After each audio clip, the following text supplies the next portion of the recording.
Hello and welcome to Grody and Unprofessional. My name is Justin McMenamy, and my mission is to share both profitable and painful leadership lessons I have acquired over a 20-year career as a misfit in corporate America. In this episode, we discuss everything from lone wolves on the sales team to botched wedding ceremonies in front of customers. Bryce, welcome back to Grody and Unprofessional. Thanks, Justin. You have nearly 15 years of sales and marketing experience inside of Precision Planting. Mm-hmm. Precision Planting is an ag tech company that has seen massive growth over the last 15 years. When you joined Precision Planting, it was still a founder-led company. That's right. It was still really in the hog shed phase of the business, meaning he took his hog shed and started a business. And you've seen the growth to really now being one of the largest ag tech companies in the globe. Yeah. Today, what I want to do is deep dive with you into the Challenger sale. Mm-hmm. As we talk about Precision Planting, there's a couple things that they did over the last 15 years that was very disruptive. Mm-hmm. Products that were disruptive that really improved the efficiency and the accuracy and the precision by which inputs could be put into the ground by the farmer, but also how the product is brought to market and how the product is talked about. The Challenger Sale, which is a book that was written in 2011, it codified. It locked in on things that we were doing, and it allowed us to really say, this is documentation around the way we've done it. Before we get to the Challenger Sale, I want to talk about before the Challenger Sale, not necessarily at Precision Planting, but in industry. Before the Challenger Sale was a type of selling called solutions-based selling. Mm-hmm. Talk to me a little bit about your experience and your understanding of solutions-based selling is, and then why it's slowly over time fallen out of favor. Yeah.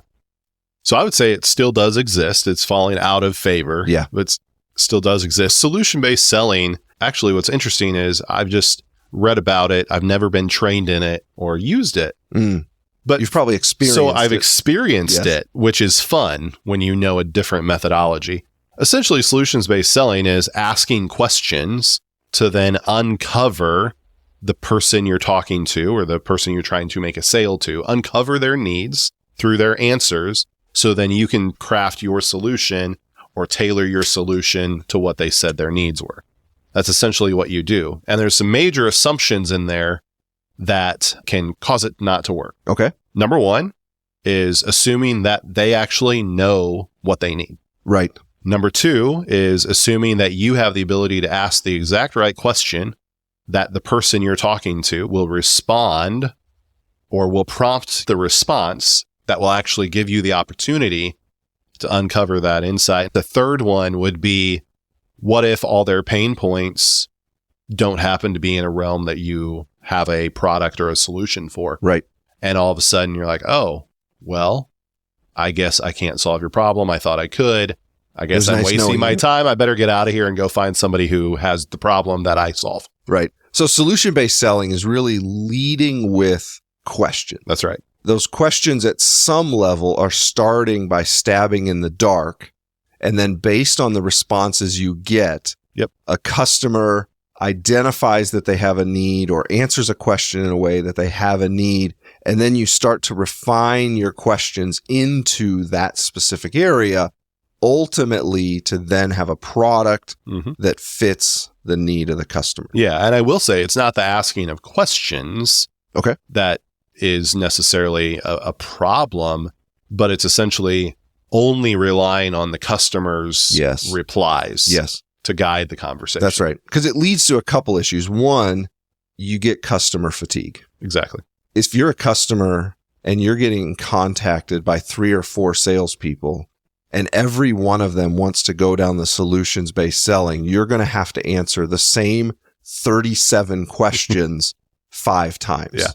The other part that can happen, and this example gets used in the book, The Challenger Sale, is oftentimes the component or the solution that you're bringing to the customer, it's not their core business. Mm-hmm. So use a hospital, for example. How many questions can they answer about their printers? Sure. That printers has nothing to do with their mission, their goal, their passion.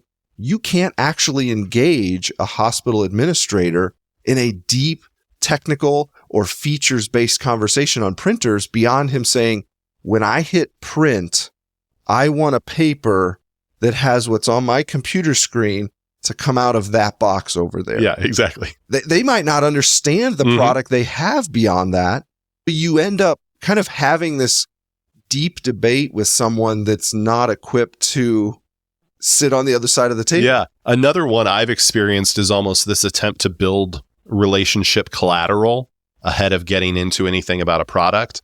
I had an experience when we got new windows in our house. The salesperson sits down, gives a presentation about the company. Does this sound like the kind of company you could buy from? Well, you told me you have integrity, you've been in business for this long, and you stand behind your product. I assume that standing behind your product and having integrity has led to you being in business for, say, 20 years. Right. I actually don't know if I could buy from you because I know nothing about your windows, your price, your whatever. Sure. They were trying to get me to answer a series of questions. Yes.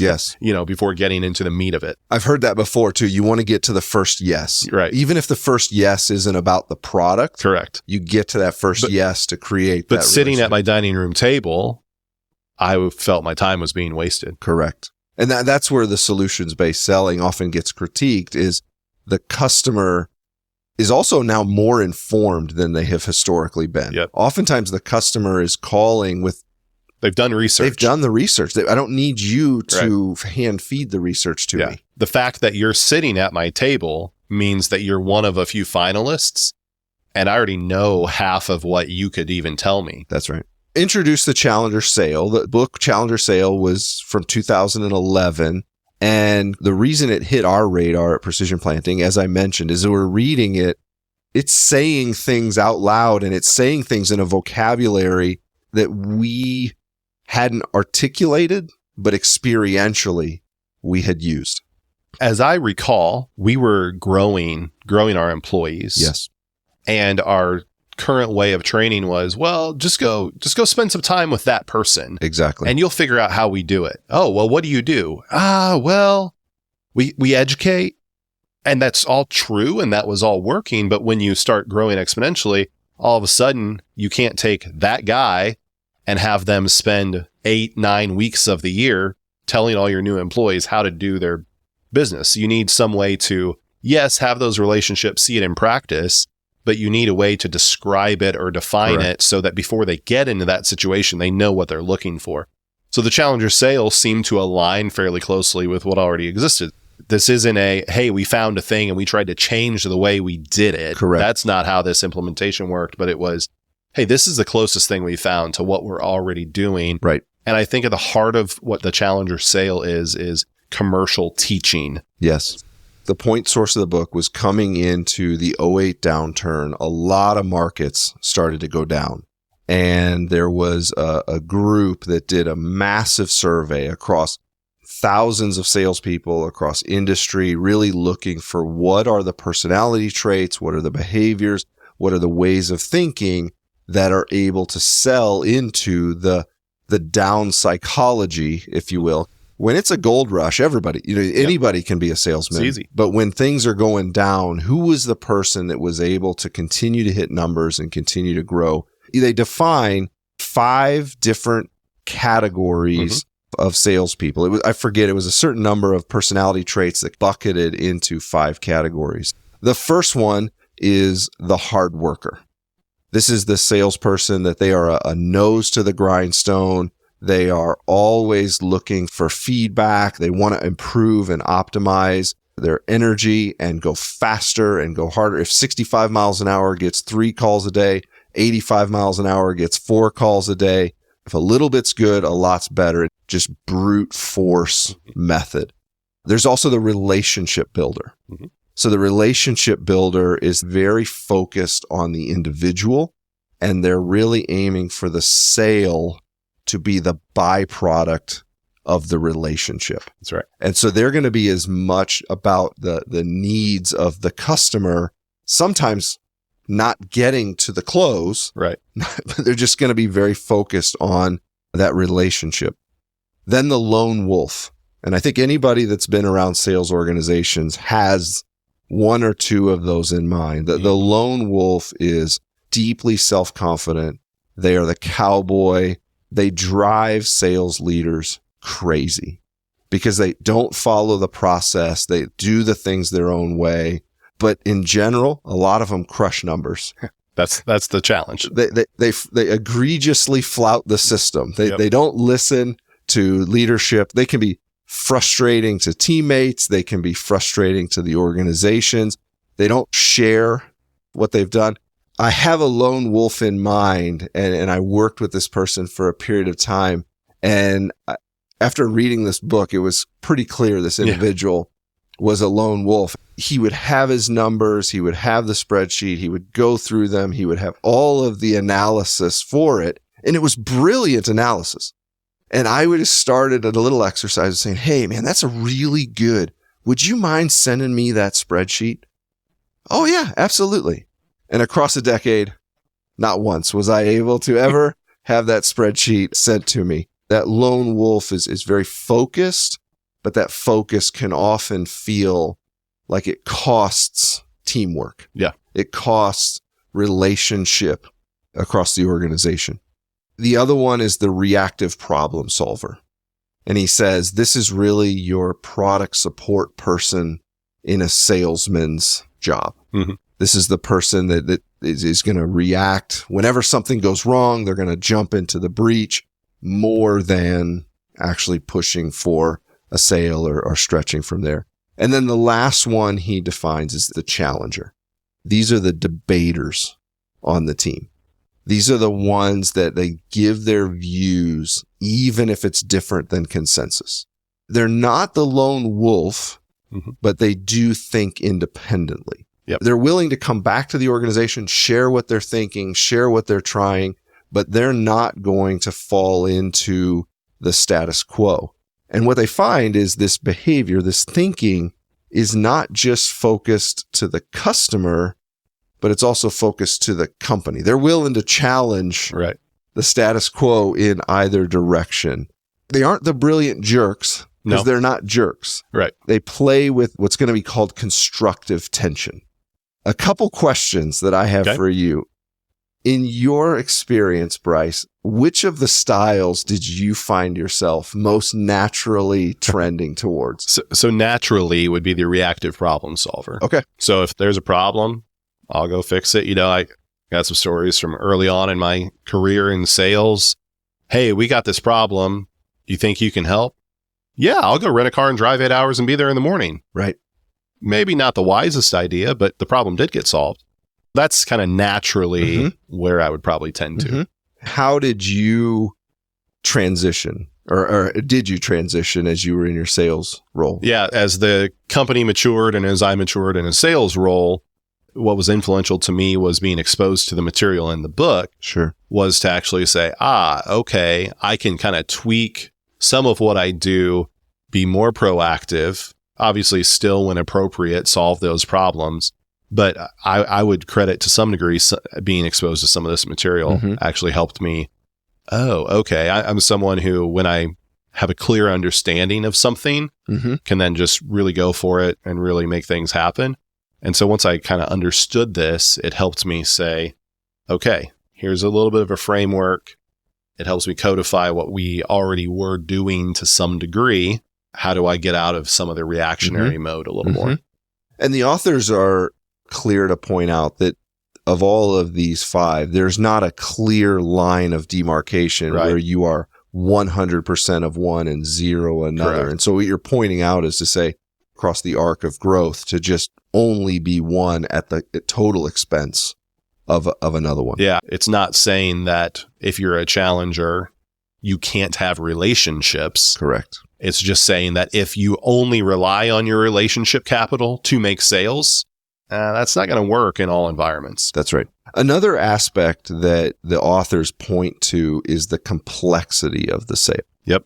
Precision Planting across its arc has gone from selling a very simple piece of plastic for $30 into a situation now where there are 35 products that are uniquely architected by a dealer not just for an agronomic issue, but also for the mechanical implementation on the hardware, and there's financing involved. The transaction has gone from, at some level, a cash transaction of one product self-installed into a massive re-architecture of their planter.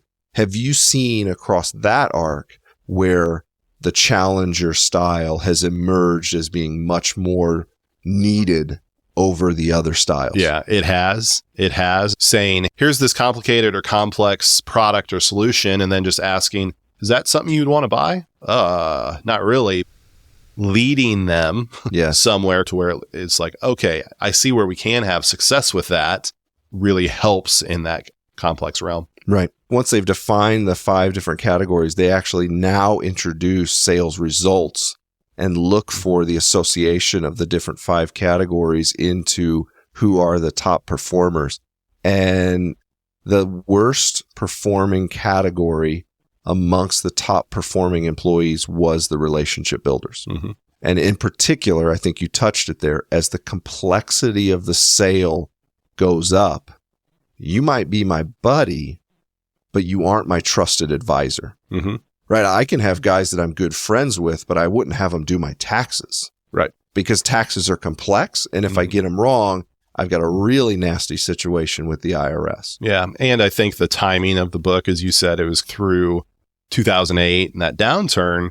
So all of a sudden, I got to make sure I invest really, really, really wisely. And just because you're my buddy doesn't mean that's a wise investment. That's right. The second most effective style in the top performers was the lone wolf. And he talks about these guys will hit the numbers. It's just not a scalable approach. Right. Having a fleet of lone wolves, 1, you can't find them. And 2, they'll tear the place to pieces. Yeah. Yeah. And there's no way to teach people to be that. Correct. They just are that. They just are that. That's right. From their perspective, obviously they wrote the book. It was 40% of all of the high performers in the survey demonstrated that challenger selling approach. And you've used the phrase already, and they talk about it, that a challenger really is comprised of teach, tailor, and take control. Talk to me a little bit about those aspects. Let's start with teach. What does that mean for a challenger to teach? Yeah. So if you compare to solution selling, when you get to the point where you're like, oh, I think we can solve your problem, let me tell you about the features of the product and the benefit you will have. You're just kind of listing off what could be on a product sheet at that point.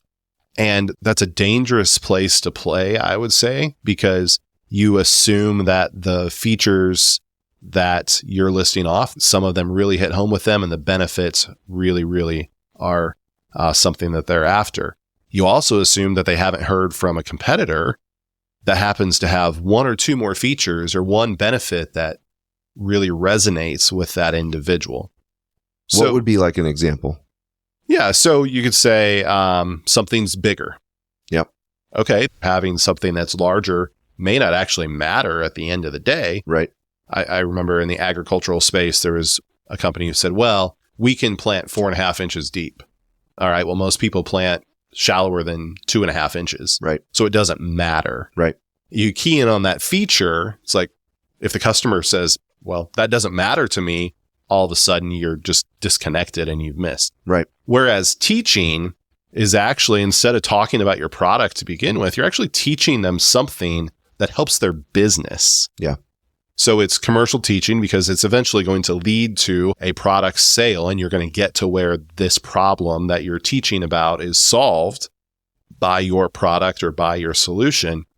But the teaching, I would say, is really providing value above and beyond what the product or solution provides. What you touched there, it's important, is you're not exposing issues they know they have. Correct. You're not coming in and just saying, hey, I know that fuel costs are expensive for you. He knows that. Yeah. You knowing it doesn't bring anything new to their conversation. You're not going in with questions like, what keeps you up at night? You're not going in with questions like, what's one thing you could change about your business if you had a magic wand? Because to the point of the question, what keeps you up at night? I don't know. Let's say you sell vehicles. And the person says, what really keeps me up at night is how loud my ceiling fan is. Oh, I guess we're done. Right. You have no control, to the point in the challenger methodology. You're trying to maintain some control of that conversation, where just asking those open-ended questions that could go any direction could really derail the conversation. And then you got to work to bring it back to something that's applicable to your product or your service. To that end, what you're doing is you're going for the hidden hunger, a thing that the person has in their business that in some sense is hiding in plain sight. Yeah. You're coming to teach them not about the totality of their business, but costs that are hidden to them, inefficiencies that are hidden to them. And you're bringing data, you're bringing studies. You're not just telling them, hey, I believe this to be true. You're showing them that you've also measured it, or you've demonstrated that this problem can exist. Because really what you're trying to do is to position yourself as an advisor, as a guide. The other phrase that gets used, and I'm interested in your thoughts here, you have to keep the customer as the hero, and the salesperson as the guide. Right. What does that mean? Yeah. So what that means is, if you start talking about how great your item is, your service is, all of a sudden your brand, all of a sudden the customer is like, hey, this is all about you. Yeah. Whereas if you're teaching about their business, talking about their business, they're the hero in the story. If you look into things like story brand or just story in general, there's the hero, and generally they meet a guide, and the guide is the one who helps them overcome something. And so you combine that methodology and the challenger choreography to have good results. I think on uncovering that problem that's hidden in plain sight, as you said, in the challenger choreography, there's a part early on called the reframe. Yeah. And that really is the key of the whole choreography, I would say, because at that point, the goal is to help the person you're talking to either think differently about something or expose something to them they didn't think about. So you can know you're doing the reframe well if you're talking with someone and they go, I never thought about it like that. Right. They're thinking differently at that point. That's the nugget. That's what you're aiming for. And back to the hero versus guide, you can measure it simply. How many times am I saying I and we versus you? Yeah. If you just read a script and highlighted I's and we's and you's, you can see where that needle tips. Are they the hero of the story, or is you, your brand, your company, the hero of the story? Right. So then tailor is after teach, and I think you've touched on it a little bit with understanding their perspective and things, but what does tailor mean in this sense? Yeah, so make it highly applicable to their business. There's some examples in the book of doing research about that specific business. Obviously, you don't want to get to a creepy level.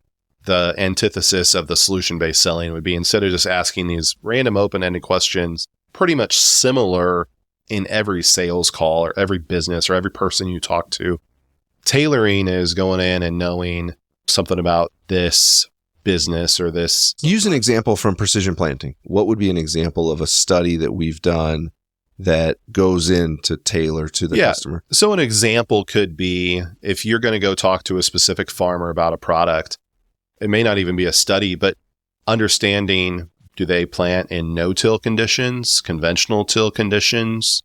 Generally, what soil types are they in? Just some base information, so that instead of saying this product really performs well in no-till, or asking them questions about no-till, if they have zero no-till on the farm, you're tailored to understand some of those things. And then to your point, where a study could come in like a rational drowning phase, is something that is then again tailored to, if there's data, facts and data that are relevant to their conditions or the way they operate. So then the third one being take control. What does take control mean? Comparing to solution-based selling, what keeps you up at night? There's about 1 million directions that thing could go. Yeah. And again, if it goes a very different direction, you got to try to steer it back, and that's a long attempt. Taking control is really knowing where you want to go, that there's kind of in Challenger a choreography to follow. It shouldn't be confused with being pushy or the quote unquote used car salesman. It's more just guiding the conversation. In a lot of ways, it's actually helpful, and the person you're talking to might be thankful that you actually take less time to get to the point. Yeah. Rather than just going all over to try to get to where you want to go. Right. And a phrase that gets introduced under Take Control is constructive tension. Mm-hmm. That becomes a linchpin inside of the challenger sale being successful, is a person that's willing to sit across the table and allow for there to be tension in the conversation, allow there to be uncomfortableness, which naturally nobody likes. Very few people enjoy that.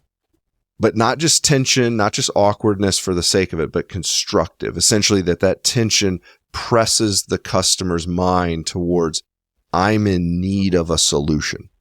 Not interpersonal tension. Correct. That's not what we're creating, is interpersonal tension of take the deal now or it's not here tomorrow. As you think about constructive tension in the sales forum, what does that mean? As we've discussed here, commercial teaching, there could be problems that you're uncovering that you assign, say, a cost to. And it's the first time that the individual you're talking to has thought about the cost of that problem. Yes. And the magnitude, and just pausing. And all of a sudden they're like, oh, and just sitting there and being quiet. Right. And letting them sit with that and feel the weightiness of that. Now, generally, we equate in conversation silence as awkwardness. Yes. Whereas in this use, the silence for them to sit with the weightiness of what they've just discovered or you've taught them for the first time is actually very constructive to let it sink in rather than breaking the silence or the tension and moving on and not letting that sink in. By teaching about the need and then by tailoring it to their business, ultimately what you are trying to land on is a place where the customer comes to the conclusion themselves, I need to change. But I need to make a change. Yep. Either in my behavior or in my investment or in how I think about this.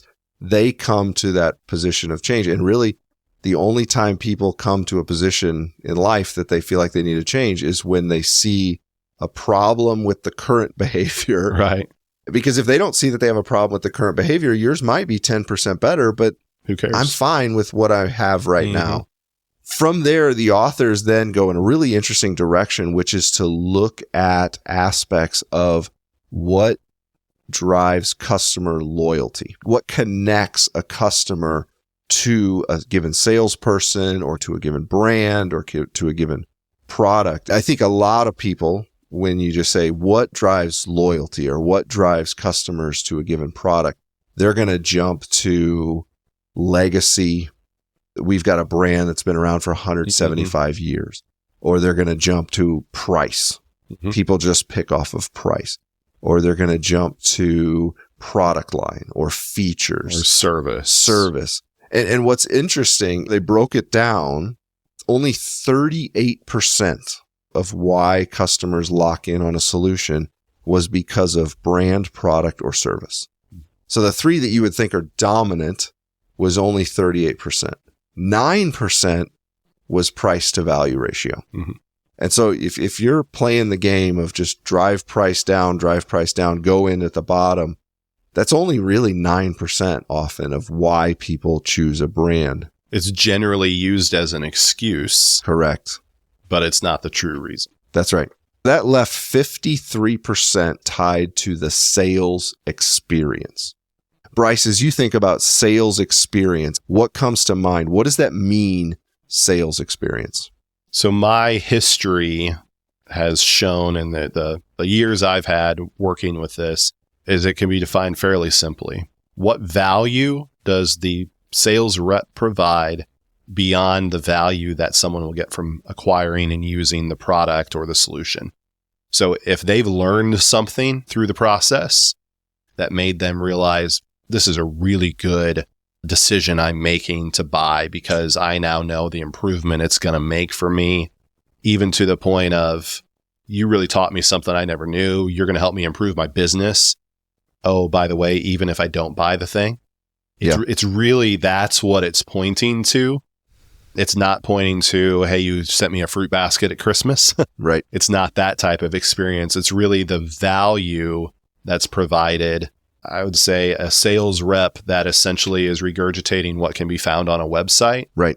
Would be the antithesis of providing a good sales experience or value. It's the difference between insight and facts. Mm-hmm. Right? Facts Correct. can be found on the internet. Yep. Insight is the application of those facts in a relevant way to my business, to my situation, and you being the expert or the guide, bringing those facts to me in a way that helps me in my journey as the hero would be. Yep, that's right. As you think about an insight-based selling presentation rather than a features-based presentation, what would an insight-based selling presentation look like? Take me through the dance, if you will, of what a insight-based selling presentation would look like. Yeah, probably the first and most notable thing is that you don't start with the product. Right. The product doesn't show up until the end. Right. You think, well, how do I give a presentation about a product if I don't talk about the product? And so just to kind of follow the book, the choreography a little bit, there's a warmer where you essentially say, hey, most people, blah, blah, blah, get on some common ground. Mm-hmm. And then there's the reframe. And that's where you're trying to get them to think differently about something that they thought wrongly about or think about something they've never thought about. That's where the constructive tension starts. At that point, you now want to support and make this problem big enough that it's worth me changing. Right. And so then the next two things are both rational drowning and emotional impact. So rational drowning is facts and figures. Emotional impact is exactly what it sounds like. Then there's a new way, and then you end with the product. Mm-hmm. An example probably everybody could relate to would be you go to the doctor and you have high cholesterol. Mm-hmm. So there's two ways to present that. Hey, you've got high cholesterol. Probably want to do something about that. Which there's many studies out there that show that nobody responds to that. Correct. They go home and they eat a cheeseburger. Exactly. A challenger way to present that would essentially be saying, here is what high cholesterol is or does in the body. And that's the reframe, let's say. You're already warmed because you're at the doctor. Right. Then there's the rational drowning. People with cholesterol at your level tend to have these problems at this much increased percentage, these health problems. Their life expectancy tends to blah, blah, blah. And then going to the emotional part, that'll lead to you having 10 fewer years with your grandkids, right? 15 fewer years with your spouse, and your quality of life going down. So there's probably something different you should do. And you have not yet mentioned the behavior or the product. Correct. You've taken them down, Correct. Explaining to them the situation they're in. Correct. And then at the end, I suppose the two products, if you will, in this scenario would be either some type of medicine or some type of lifestyle change. Pre-prepared meals in the mail. Something like that. Yeah. So really it's guiding you, taking control, tailoring, but also telling at the end through this choreography or this presentation, the person you're talking to knows why. Yes. Because of the reframe, the rational drowning, and the emotional impact. Right. That's been had. As we think about Challenger, I think there's probably two places this really works well. Our experience from a precision planning standpoint was really products people don't have to have. Nobody needs it. Sure. So let's just say some higher end consumer product. People don't need it. That's a good place to use this insight-based sales approach. And when you say they don't need it, it's that their daily life can continue without it. Correct. Not necessarily that it's a luxury product. In the instance of precision planting, a farmer owned a planter that could take seed and he could put it into the ground and it would grow a crop. And the losses associated with that were largely hidden to him. Mm-hmm. He could continue without having never met a precision planting person, and he could continue to be a farmer. But we brought information that said you can improve your profitability, and that's hiding in plain sight for you. And it's a big enough issue that it's worth taking action. Yes. But you'd have to explain that to them. Yes. So it's one, products that are not needed. The other one, I would say, and there's examples in the book of this, is products that are not differentiated. Mm. So if you sell something where yeah, there's 30 companies that sell something similar. There's really not a difference. They may even be priced similarly. So what are you going to do to set yourself apart and set that sales experience apart from everybody else that's peddling the same exact thing? I have an example of this. Actually, I'm buying windows for my house. Yeah. We live in an old farmhouse and it was pretty drafty. First person came, was a sales rep from the business, gave a nice presentation on the business. You know, they kind of said, hey, could you see yourself doing business with us? I'm like, well, I don't know anything about your product. And they said, okay, well, here's our standard, this, that, and the other. And they gave a very high price. I said, no, we're not paying that. Okay, well, if you pay today this, and cut the price by 50% by the time it was over. I didn't really learn much about their windows, blah, blah, whatever. Second person came. Which is a horrible experience. And it's a terrible experience. When you find out that the first number they put on was inflated by 50% and it took no effort to go down 50%, immediately you don't feel trust in the person. It immediately feels like we're on opposite sides of this competition. Right. And it has now become a competition, which is the complete opposite of what the challenger sale is aiming for. Yeah. The second company came, measured the windows, and essentially said, here's a brochure on our windows. Here's a price. Do you want to buy it? I'm like, we'll think about it. Okay. And left. Okay. That was okay. Right. Third person came and said, old farmhouse, huh? Do you know if you have weight pockets? I'm like, weight pockets? What's a weight pocket? He goes, yeah, so they're probably the original windows in this house the house was built in 1910. Probably to keep them open, there was a rope attached to the window, goes up the side around a pulley, and beside the window in the wall, there's an open pocket that used to have a weight in it. That's how the window was held open. You'd probably want to insulate those. Oh, okay. And the thickness of the current windows that were in there that were older were, I want to say, a half or a quarter inch thicker than new replacement windows. So on every window, there was going to have to be either half or a quarter inch shim all the way around cut to appropriately install the window. Oh, okay. And so all of a sudden I'm learning things. He gives me a price. It wasn't the lowest price, but I had learned some stuff. I'm like, this guy knows what he's doing, provided me a ton of value. He's going to insulate the weight pockets. He's going to cut these shims. He knows what he's doing. He's the one. Yeah. And I've since actually recommended that individual and that company to some other people when they needed windows because of that experience. And so just that differentiation, he didn't follow the challenger sale to a T. Right. But he provided value above and beyond just giving me a price on windows. Yeah. The phrase that gets used is leading to rather than leading with. And you and I have an example at Precision Planting. You and I had been recently acquired by a large business, a market-leading business in the ag industry. And one of the senior executives from that business came to our major show. So once a year, 3,000 growers from across the U.S. come to Precision Planting to learn. Yeah. Not to be sold, now we talk about products, we talk about product launches, we talk about our agronomic research, but the reason they're coming to Tremont, Illinois is to learn. That's right. And he showed up and he was there for the opening session and he was there for a few of the breakouts. And I remember his conclusion was, I feel like I came to a wedding and nobody got married.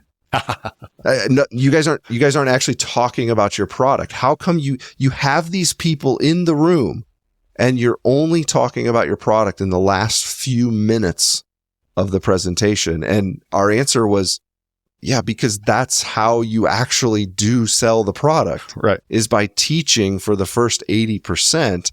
And once they have come to the place where they respect you and your motives in the transaction and your intellect and your knowledge and your discernment, and they've recognized that they have a need that requires action, you've led them to the solution rather than leading with the solution. And so, we would never end up in a position where we talked about the diameter of our cylinders or the weight of the product these were things that, you could say that you were bigger than the competitor, but being bigger than the competitor didn't tie to any actual value for the grower. And it's just a week before somebody else comes out with one bigger than you. Right, exactly. At the end of it. Another thing that you mentioned, and this is a little bit divergent. Precision planting, we took a little bit different approach than what the authors of the Challenger Sale pushed for. And we had a reason for doing it. Precision planting, the very first thing we would teach was planter maintenance. The very first thing we would teach is that you don't need our product to make the first steps of improvement. In order to maintain the planter, you would make changes on the discs, you would make changes on the arms, you would make these. For 30 years, we did not sell discs, we did not sell arms. If we had 4 hours with a customer, for an hour of that time, we were teaching them how to get better. And in order for them to get better in the way we were teaching, they had to go to another company to buy the product. Now, the authors of the Challenger Sale would say, never lead them to another company's product. As you think about us at Precision, what was the strategy behind this first hour being focused in that way? Yeah, I would say the strategy is twofold. I think one, I think it was 38% is brand and a few other things. I think to some degree, the brand is a brand of education and helping people get better. Yeah. The second one is actually then the products that we sold performed better. Correct. And performed correctly. That's right. If those first steps were done. The most painful time is when someone spends a decent amount of money on new technology, hoping to get this benefit, and they don't get it. And then you start digging in, you're like, oh, yeah, if you had spent $150 on this thing, your tens of thousands of dollars of technology would have performed well, but you missed the basic thing. Right. So it's kind of like you have a terrible alignment on your vehicle and you go put new tires on without getting alignment. They wear out in 20,000 miles instead of 60,000. Right. It's that same concept is why we taught that. That's right. And that's a really good analogy because Michelin doesn't make money off of alignments, but their dealers do. Correct. Precision planting was positioned the same way. We would teach the customer how important the proverbial alignment was. Yep. Precision planting, its product performed better when there was the alignment, but the dealer benefited both off of the alignment as well as the sale. It was to position ourselves in some way as being gracious with the knowledge that we had, because we used that point every time. I'm going to teach you how important a new set of discs properly installed is going to benefit your farm. And by the way, we don't sell discs. The dealer that you're here at his shop, he has discs, but me as Precision Planting, I don't sell them. That, similar to the weight pockets conversation, had he shown you, hey, you can go to Menards for $35 and you can get some great stuff, and you put it like this and it's going to give you benefit. He doesn't sell great stuff, but he's now connected with you in a hero leader situation. Can challengers be taught, or do they have to be born? Challengers can be taught. Yeah. The great thing about literature like this and the transformation that happened and going from, it's just kind of the way we do it here at Precision Planting, and go watch some people, to go through this material and go watch some people and it'll sink in a lot quicker, was being able to teach people. We'd have new salespeople come on board that hadn't been exposed to this methodology before, and they figured out how to do it and were trained how to do it. So yes, it can definitely be taught. You just have to be willing to set with some of the awkwardness of the constructive tension. Yeah. And if it's a group presentation, which is a common way that things are presented in agriculture, saying, I'm 20 minutes into my presentation on this item. I haven't mentioned what the item is yet. Yeah. That feels weird. That feels weird at first, but getting used to that and then seeing people go, oh, okay. You avoid a lot of the pushback, because one thing I've seen in the solutions approach, people start to nitpick. Well, but what about this? Or I heard about this thing, and all of a sudden you're in defending mode. Whereas with the challenger perspective, they've seen something that is reframed. They've thought about it differently. They've seen the rational drowning, the emotional impact. I need this. Yeah. And so all of a sudden, it doesn't matter if it's this or that, or what about this? It's like, if it solves that problem, I now feel the tension that I have. Yep. I'm all in. Yep. Talking to the customer experience, there's a contractor here locally in Peoria. It's Home Comfort is the name of the company. They're not a sponsor of Grody and Unprofessional yet. But I've worked with them multiple times. They're very responsive. They come when they say they're going to come. And when they're in doing the assessment, you can ask them almost any question about insulation thickness, about insulation type, about where's the cost benefit analysis for my budget. Yeah. They're knowledgeable. It doesn't feel like they're pressing you towards 5 inches of the most highest R squared spray foam on the whole experience from tip to tail is professional. It's fast, and you can tell that they want to deliver the best product for you and for your budget. And that customer experience, to your point, you mentioned the window guy to your neighbors because it's that experience that you remember. And our window guy was 13 years ago. That's right. And he's still mentioning him. So we think about the Challenger sale.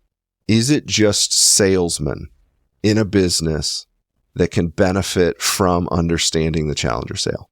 No, absolutely not. Our experience that we've seen is that it actually is improved when it's across the organization. Yes. In the book, it talks about how to implement things across the organization, not just with a sales rep, but also within marketing and other departments. We've had great success in having product managers in R&D even understand the general Challenger methodology and not just say, well, here's the thing, and then start describing technical aspects of it and all that.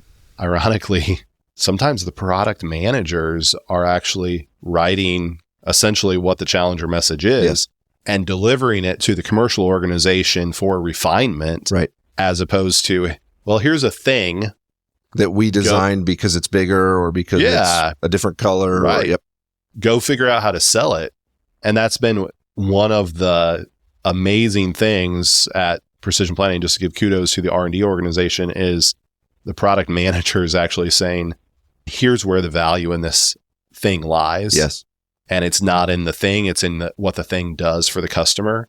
And here's actually the value we've seen. Here's what it plays out. Here's the testing we did to support that value. Exactly. Yeah. By taking the Challenger sale all the way to the ideation level of the product, that concept, that methodology, you're actually making architectural and structural decisions about the spec and about the product in the first weeks of its being concepted, because you're thinking about how will this be framed? How will this be positioned with the customer? And what you avoid is what I've observed in some businesses is engineers get really excited about a thing that's been created and it's handed to the commercial team and they say, I don't know how I'm going to sell this. Right. I forget exactly how the authors pitch it, but it's far better to design a product to solve the problem than it is to be finding a customer for a product you've designed.